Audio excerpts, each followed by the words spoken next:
এক নজরে দেখে নেব আজকের ব্রেকিং খবরগুলি। ফের একবার পুলিশকে বেলাগাম ভাষায় আক্রমণ করলেন বিজেপির প্রাক্তন রাজ্য সভাপতি দিলীপ ঘোষ। শনিবার এক জনসভায় পুলিশকে হিজড়া বলে কটাক্ষ করলেন তিনি।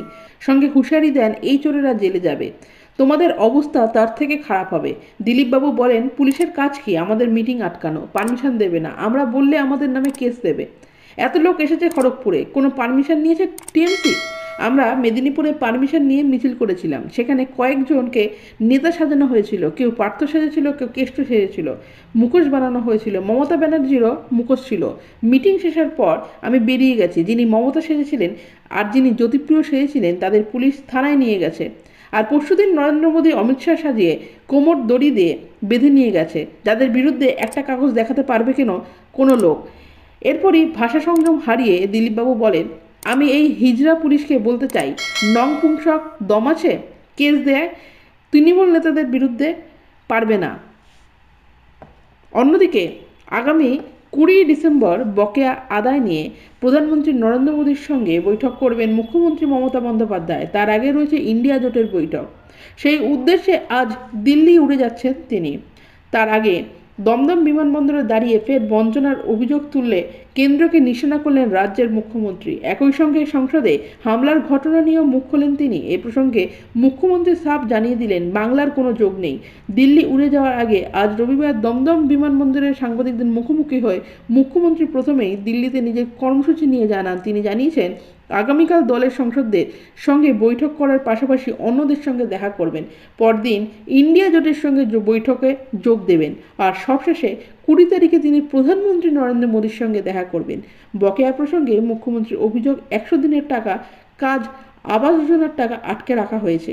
সব রাজ্যকে টাকা দেওয়া হলে বাংলাকে বঞ্চিত করছে কেন কেন্দ্র? তিনি জানান, বাংলার বাড়ি প্রকল্পের টাকা, গ্রামের রাস্তা প্রকল্পের টাকা বন্ধ করে দেওয়া হয়েছে।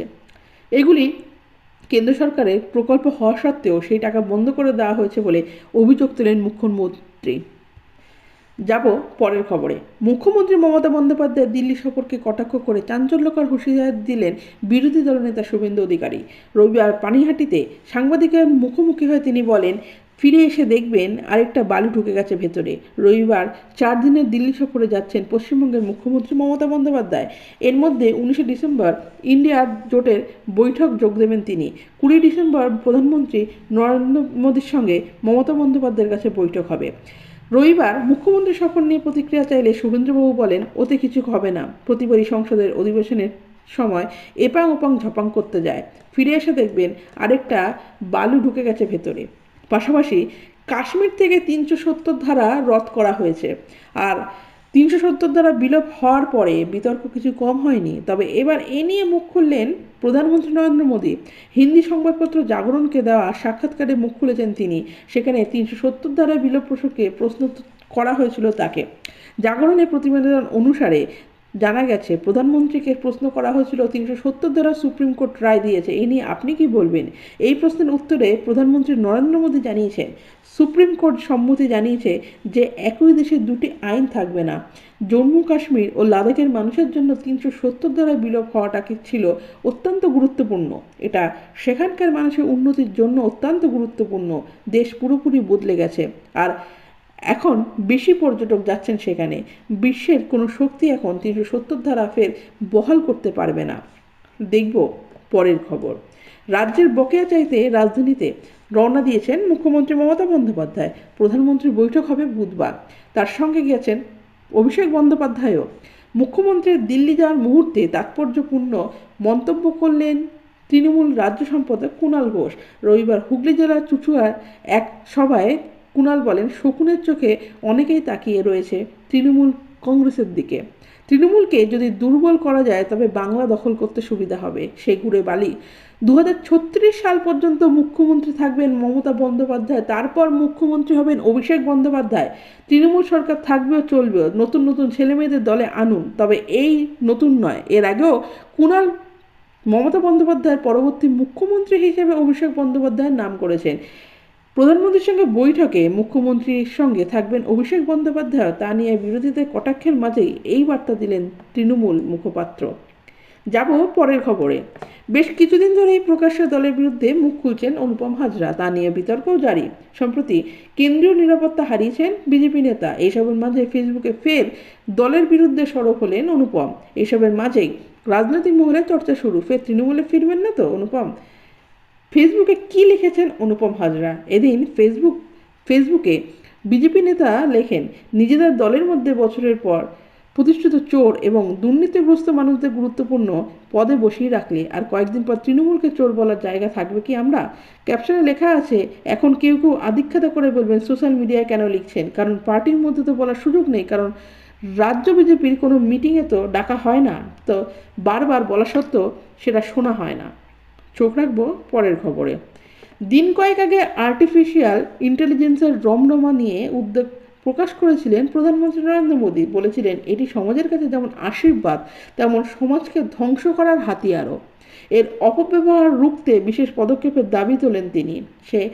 এআই প্রযুক্তি ব্যবহার করা হলে মোদীর ভাষণে রবিবার বারাণসী পৌঁছে যান নরেন্দ্র মোদী। দুদিনের সফরে নিজের লোকসভা কেন্দ্রে 19,000 কোটি টাকার 37টি উন্নয়ন প্রকল্প ভিত্তিপ্রস্তর স্থাপনের কথা তার। বিকশিত ভারত সংকল্প যাত্রা এবং কাশী তামিল সঙ্গমন উদ্বোধনে হাজির ছিলেন তিনি। উত্তর ও দক্ষিণ ভারতের সংস্কৃতির মেলবন্ধন ঘটানোর বিশেষ অনুষ্ঠান এই কাশী তামিল সঙ্গমন।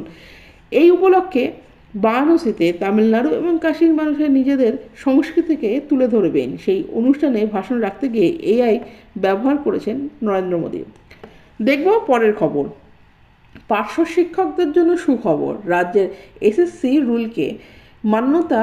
কলকাতা হাইকোর্টের বিচারপতি মৌসুমী ভট্টাচার্যের নির্দেশ, উচ্চ প্রাথমিক স্কুলগুলিতে নিয়োগের ক্ষেত্রে 10% সংরক্ষিত থাকবে শুধুমাত্র পার্শ্ব শিক্ষকদের জন্য।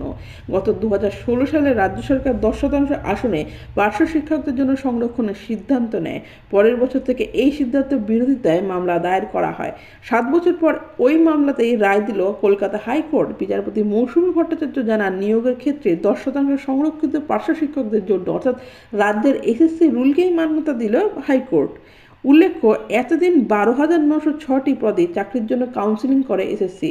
এতদিন 1,433টি শূন্য পদের নিয়োগের স্থগিতাদেশ ছিল হাইকোর্টের। তবে এবার উচ্চ প্রাথমিক চাকরিতে 14,339টি শূন্য পদেই হবে কাউন্সিলিং। পরের খবর। দিল্লি যাওয়ার আগে প্রশাসনিক নয়, রাজনৈতিক বক্তব্য রেখেছেন মমতা বন্দ্যোপাধ্যায়। রবিবার বিকেলে দমদম নেতাজি সুভাষচন্দ্র বসু বিমানবন্দরে দাঁড়িয়ে যিনি কেন্দ্রের বিরুদ্ধে যে অভিযোগগুলি করেছেন তা ভিত্তিহীন। সাংবাদিক বৈঠকে তিনি দাবি করলেন বিজেপি নেতা শ্রমিক ভট্টাচার্য। শ্রমিকবাবু বলেন, মুখ্যমন্ত্রী রাজনৈতিক বক্তব্য রেখেছেন, প্রশাসনিক বক্তব্য নয়। মুখ্যমন্ত্রীর এই যাত্রা কিন্তু প্রশাসনিক। মুখ্যমন্ত্রী যদি অঙ্ক করে বুঝিয়ে দিতে পারতেন টাকাটা বকেয়া বা রাজ্য সরকার কেন্দ্রের সমস্ত নির্দেশ মেনে চলা সত্ত্বেও বঞ্চনা হচ্ছে, তাহলে অবস্থার পরিবর্তন অবশ্যই হতো। তার সঙ্গে যদি কোনো সচিব যেতেন, অর্থমন্ত্রী যেতেন, বিষয়টি বোঝা যেত। কিন্তু তিনি সঙ্গে করে যাকে নিয়ে যাচ্ছেন তাতে বোঝা যাচ্ছে এটা রাজনৈতিক প্রক্রিয়া মাত্র। কেন্দ্রের বিরুদ্ধে মুখ্যমন্ত্রীর গেরুয়াকরণের চেষ্টার অভিযোগ খারিজ করে শ্রমিকবাবু বলেন, কবে কোথায় গেরুয়াকরণের কথা বলা হয়েছে সেটা মুখ্যমন্ত্রী নির্দিষ্টভাবে মানুষকে বলুন। ভিডিওটি ভালো লাগলে অবশ্যই লাইক, কমেন্ট ও সাবস্ক্রাইব করবেন।